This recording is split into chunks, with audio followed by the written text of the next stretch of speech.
What's cooking, New Ulm? I'm Rebecca Warner, the registered dietitian with the Heart's Beat Back Heart of New Ulm project. Tonight, we've got some great recipes as always.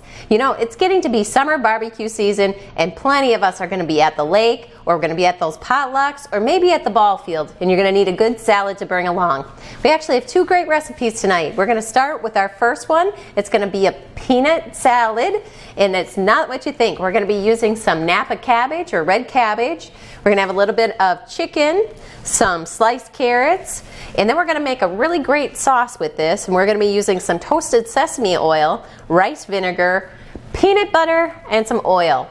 Lots of different foods, lots of different combinations, but the flavor is going to be great. I'm going to tell you a couple of tips before we get started. If you look on the Heart's Beat Back website, that's www.heartsbeatback.org, all of these recipes are available for you to review and print off to your liking. On that recipe, you're going to see that it calls for a rotisserie chicken, and I've switched that out for a chicken breast. Now, if you want to, you can go ahead and buy the peanut sauce in a jar like the recipe calls for, but I'm just going to go ahead and use some natural peanut butter, and we're going to get that same great flavor, and we're going to save a little bit of money. So let's go ahead, get started, and put this salad together.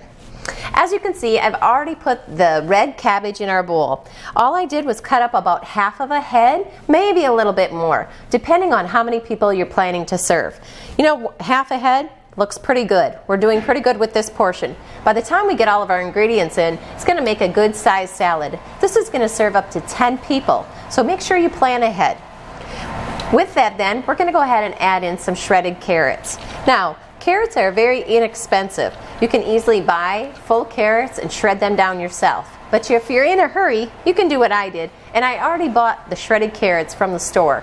Eat in a bag, easy, ready to go. The next thing we're going to be adding is our scallions, or green onions. There's so many people that wonder, okay, what part of this onion should I use? You know, where do I stop? What end do I cut from? Well, the bulb of the onion is on our white end here. We do want to cut the roots off, and we'll be doing that in a second.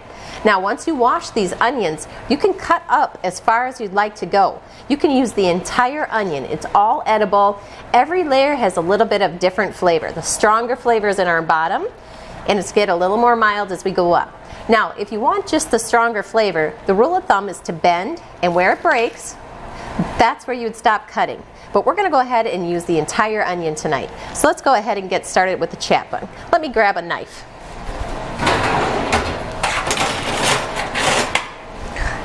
All right, so here we go. We're going to go ahead and cut off these ends. And then we're just going to cut it into some nice fine pieces. And like I said, we're going to cut all the way up. Now, these are going to work like a regular onion. They do ring out, so even if your pieces are a little bit big, you can kind of separate those out. We're getting them all done at one time. Nice and easy cuts, and really a nice flavor. The scallion is going to be a little bit more mild, smaller pieces, different texture. So it does fall in that onion category, but really is going to have a lot of different flavor. If you haven't used green onions before, you should. And another easy tip is these go great in our gardens. They're going to come up quickly, and you might even have bigger bulbs on them from what I had here. So if you haven't already planted your garden, consider throwing these in for some extra great flavor in your salads for this summer. All right, we're getting there. Just about to cut my fingers. And we're going to call it good. All right, so we're going to add those into our salad. Again, the color in this is great. All of these could have come from your garden if you're making this a little later in the summer as well. We want to go ahead and hollow out a couple of these onions so our flavor isn't too strong. Finish up. And then we're going to use our spoon. We're just going to toss that up just a little bit. It's already looking good. Now, I've got a couple long pieces in here. I'm just going to take those out. Whew. My eyes are starting to water. Throw those out of there. All right, now, if I can see, we're going to go ahead and go to the chicken. Now, I went ahead and purchased this chicken from the rotisserie, and what I did, instead of getting a regular chicken, I went ahead and bought the chicken breast. This is going to make sure that I have the leanest cuts of meat available, and I don't have to separate out any of those darker pieces. Remember, our darker pieces are going to be higher in cholesterol and higher in our saturated fat. So we're going to get that skin off. Whew. Those green onions are really strong. Pull off all that skin, and then we're going to go ahead and just pare that down a little bit. We can start pulling some pieces off, and we're going to cut those up as well. We want to get these into some bite-sized pieces. All right. We want about 4 cups total. So as we go, we're going to keep an eye on that. Make sure we get enough chicken. Again, our source of protein in this meal. We want to make sure we're getting adequate protein at every meal. It's what helps keep us full and not snacking so much later. That doesn't mean that we're eliminating our carbohydrates. You know, there's so much rage with all the different diets out there. Don't cut out your carbs. We got to keep them in the diet. But this is a good source of protein, and we want to make sure it's included as well. All right, we're looking pretty good here. Now, I want to break those down just a little bit further. Make sure we get plenty of chicken spread out through there.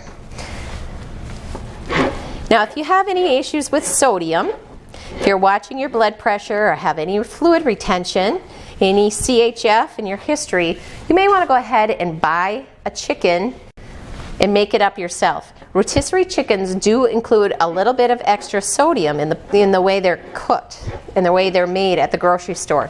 So it might be a better option if you are watching your sodium to purchase your own chicken. Okay, we're got to take that skin off. Even though we know we like that taste, that's where so much of that saturated fat and cholesterol lies, is in that skin. And then that's really self-defeating. New Ulm as a community has been reducing our incidence of heart disease. We've lowered our blood pressure, we're watching our cholesterol, and we're getting more active. Make sure you take that skin off and keep those habits going. As the Heart of New Ulm progresses, we find that more and more people are sustaining their changes on their own, and that's really what we want to see. New Ulm should stay the heart healthy city that it is, even in 20 years when the Heart of New Ulm project is complete. All right, we're looking good. Now what we're going to do is we're going to make our secret sauce here. Toss the rest of that in there. And the sauce is really what sets this salad apart. As I mentioned, we have some pretty unique ingredients to go with this. So you can see salad is growing as we go. We're going to have a nice portion here.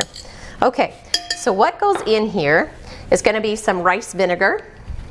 We're going to use about 1/3 cup, which is a pretty substantial amount, and it is the base of this recipe. So I'm putting this right into a measuring cup so I know exactly where I'm at.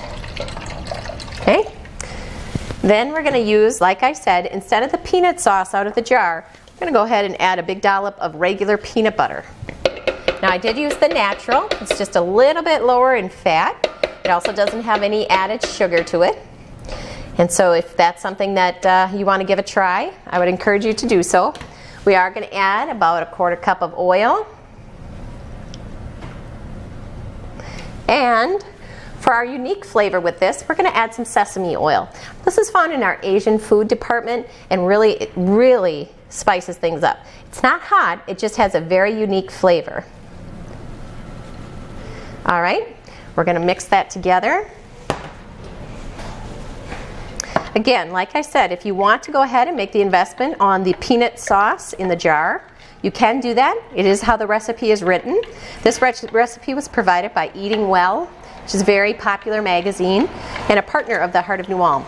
But I went ahead and made that switch, and I just used regular peanut butter, and that seems to be working just fine. All right. We want to make sure we get this well mixed. The oil will help separate that peanut butter, and it's going to make it a nice liquid. Just going to finish that up. Once we have it well mixed, this is just going to drizzle on the top of our salad. If you're planning to go to a picnic or bring this along to a potluck, make sure you add the sauce right before you go. Some of our green leafies and, well, red leafies too, they get a little soggy once the dressing gets on there. So you want to make sure your vegetables are nice and crisp and ready to go. Okay, so here we go. You can see it's a very liquid consistency. The peanut butter is all separated, not chunky, not thick. I'm going to add that right on top. Mix it into our salad. And you are ready to go. Now you might want to put this on the salad table, but remember with the chicken, this actually is a main entree. You can put it with the hot dishes and the hot dogs and the hamburgers, and maybe somebody will choose this, and it's your responsibility to help our community be heart healthy. So if you can get someone to give it a try and enjoy this great salad, then you've taken one step further to improving the heart health of those around you. And that's it. This is this first salad of the night. We'll be coming back with our main entree in just a minute. Welcome back. We're ready to start our second recipe. Since we have our really great salad, I think we need to focus on a main dish. You know, when you're looking for that great heart-healthy dish that everyone's going to like, I want you to start thinking too of what vegetables have I planted? How am I going to use those on my dinner table? Making sure we don't just grow the vegetables, but actually eat them and use them all. We don't want to see a lot of waste in our hard work. So let's figure out how we're going to use all those vegetables. Tonight we're going to be using some Brussels sprouts, and we're going to make a creamy fettuccine with Brussels sprouts and mushrooms. Kind of a mouthful and a little bit different, but it's a really great way to add these into a food and really enjoy them. So Brussels sprouts are really kind of diversional. We can try them so many different ways. I want to just take out that outer shell, and then I'm going to cut them into some nice thin pieces. I want to cut off those hard end pieces too. And this is going to be added into our creamy fettuccine here as we go. There's just a few pieces that we have to do for prep work, and then we're going to go ahead and go back to the stove. So we're going to make about 4 cups of these. Make sure you get them nice and washed. If you have the heavy leaves on the outside, you can go ahead and take those off too. You know, it's just a little cabbage is what it looks like. So you're going to prepare it that same way. People often say, well, how do you make Brussels sprouts? Well, you can make them any way you want. These can be boiled. You can eat them raw. They can be sautéed, or they can be chopped up and added into your favorite dish. It's a great way to get a lot of your vitamin K, a lot of other nutrients that we might be a little lacking in. And Brussels sprouts really are pretty inexpensive, a great way to get these into your regular diet here. So we're going to cut that off. Now, this meal too is going to have some delicious flavor. I'm going to show you how to make a nice fettuccine sauce that's still going to be heart healthy. We don't have to give up all the foods that we enjoy. We just need to make a few modifications. By doing that, we're going to have good flavor, continue to enjoy our food. Remember, food is a pleasure source for us, something we like to do at home. We enjoy a good meal, but we also like a good meal out in a restaurant. Understanding how to make some of these transitions is going to make it a little bit easier for you to eat healthy and enjoy our food. All right. Now don't worry if they start to fall apart or they get a little bit separated. That's going to be just fine as well. Now I like the Brussels sprouts, so I'm going to throw in quite a few of these and really make a nice thick fettuccine here. Okay, so when those leaves are coming off like that, let's just take that off there. Most of our nutrients are in that inside core. You can see, get rid of that. Make sure you wash the Brussels sprouts. All right. And the only other thing we need to do here at our prep station is we're going to make our fettuccine sauce. So, sorry, I really like them. I'm going to put in a couple more. Take that one out. Oops. And couple more.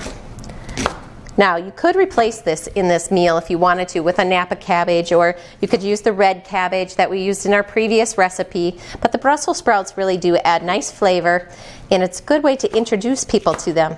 You know, the nomenclature of Brussels sprouts seems to give people fits. Since we heard when we were young that you need to eat your Brussels sprouts, we've kind of associated it with a bad food. They're actually really delicious. So if you haven't tried them before, this recipe is going to give you a nice introduction to those as well. All right, that should be good. Okay, now we're going to make our sauce. So all I have is 2 cups of skim milk, and I'm just going to add a little bit of flour in this to thicken it. Not a lot. We're going to use about 2 tablespoons, maybe a little more. This is just regular all-purpose flour. I didn't choose a wheat flour for this one. It would change the consistency and the color, so we're going to go ahead with the regular flour. If you are diabetic, remember this is a carbohydrate. It does need to be counted into your meal plan. All right, I think that's everything we need to do up here. We're going to go ahead and go back to the stove. We're going to bring our Brussels sprouts along with us, as well as our milk sauce here. We'll set that up on the top. We won't need that for a little bit. As usual, we're going to go ahead and get things started. We're going to get our heat going. And put it down at a medium heat here, and we're going to add some olive oil into our pan. Remember, we're not looking to saute or fry these. We're just putting the oil on the bottom to make sure things aren't sticking. So we're going to let that heat up just a second. And the next thing we're going to do is we're going to add our mushrooms. Now you may remember that mushrooms do take a little bit of time on the stove. We want to wait until the water is starting to leak out of those and they're changing colors. That's how we know when mushrooms are done. So we're going to give them just a bit of a head start on our Brussels sprouts. Get them all nice and coated. It's going to be some great flavor in there. I'm going to add just a bit of heat. Yeah. A nice gas stove will get this heated up evenly very quickly. As the Heart of New Ulm continues to progress through the Community Health Challenge, we're getting to the point of weighouts. If you haven't done your weighouts or are not sure when you should be completing the Health Challenge, be sure to contact the Heart of New Ulm office, or you can log into your account through Incenta Health. Just go to www.heartsbeatback.org and click on the Community Health Challenge tab. As a reminder, all of our recipes are available online as well. So if you have questions about what we've done here tonight, just check the website and you'll have it right there in front of you. Alright, so let's go ahead and add our Brussels sprouts. Now the nice thing about the Brussels sprouts is they're going to cook down a little bit, but not so much that it's going to get too small and too thinned out here. So this is going to make a nice mix. Alright, and I'm going to add a little bit of garlic. Grab a spoon. Just going to throw some garlic in here because it's good and heart healthy. Adds a lot of flavor, and it's going to mix well with this meal. Put that in there as well. Alright, it's just going to take us a couple minutes, and you're going to see the mushrooms start to change a little bit of color. Now if you wanted to, you certainly could add chicken or even some lean pork, tofu, edamame, or any other protein source to this dish as well. This one is not going to have any of those in here. We're going to go with the basic recipe. But remember, all of our recipes can be modified to your taste. Okay. Now the trick to this is going to be, we're going to add a little bit of sherry to this, a cooking wine. Now you could use regular wine if you chose to, or a cooking wine is just fine. Do know that a cooking wine actually has more sodium than a regular wine. So if you are watching your sodium intake, if you have any trouble with fluid retention or cardiovascular diseases, I might suggest you use the regular wine and maybe have a glass of it with your meal. Alright. We're starting to see these change color a little bit. We're going to give them a minute or two just to make sure they're cooked all the way through. Now you can see that nice green color coming through here in our Brussels sprouts. Alright, let's go ahead. I'm going to turn the heat down just a bit. And finish that up. Okay, so now what we're going to do is we're going to look for a little bit of caramelization. And to do that, we're going to put the sherry in here. We're going to get at about 1/3 of a cup.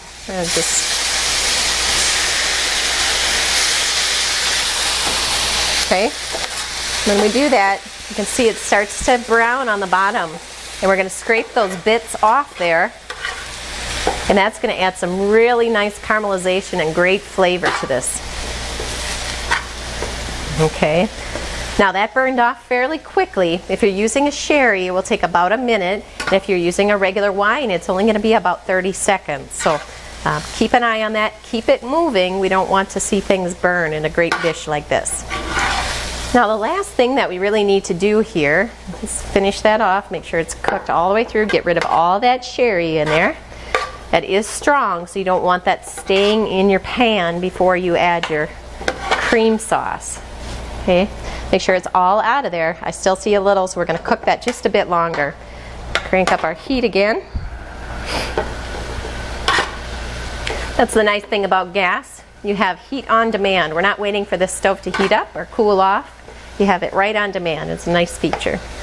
All right, that looks pretty good. Now what we're going to do is we're going to go ahead and add in that milk and flour mixture that we had created.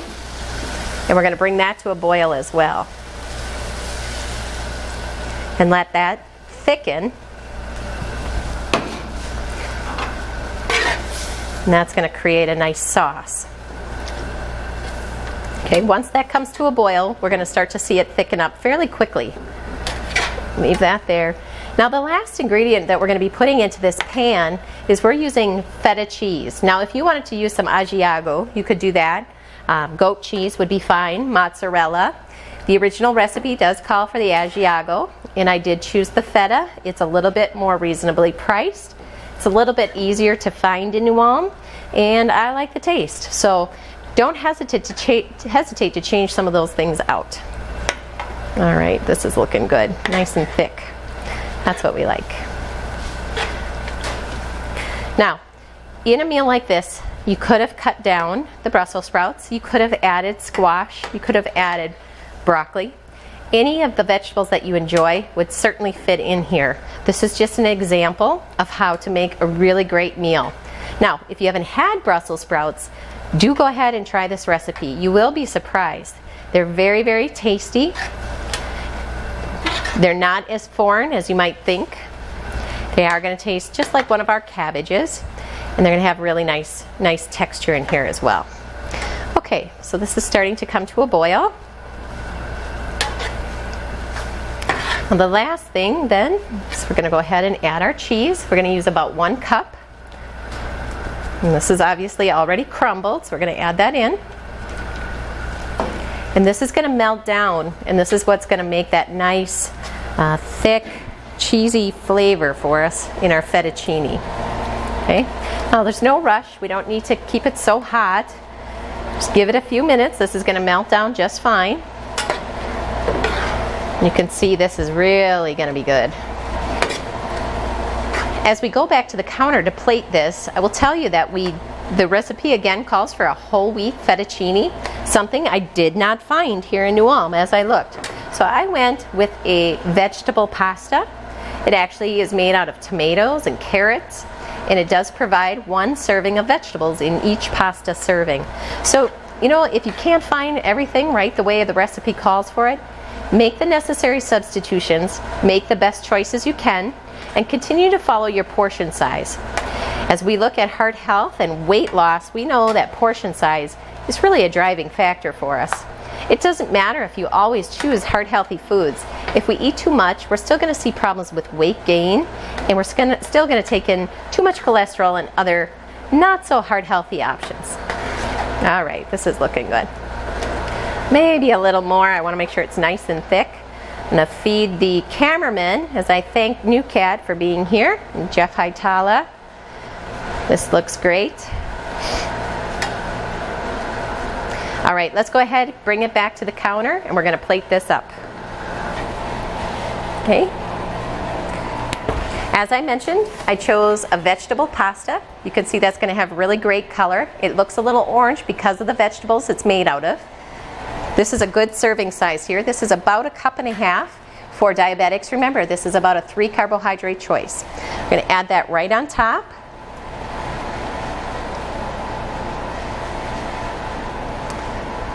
Add a little more. And we are all set to go. A beautiful meal. We're going to serve that up with our peanut cabbage salad, and you really have a nice comprehensive dinner. And that's it. That's this week's episode of What's Cooking, New Ulm. I'm Rebecca Warner. I'll see you next week.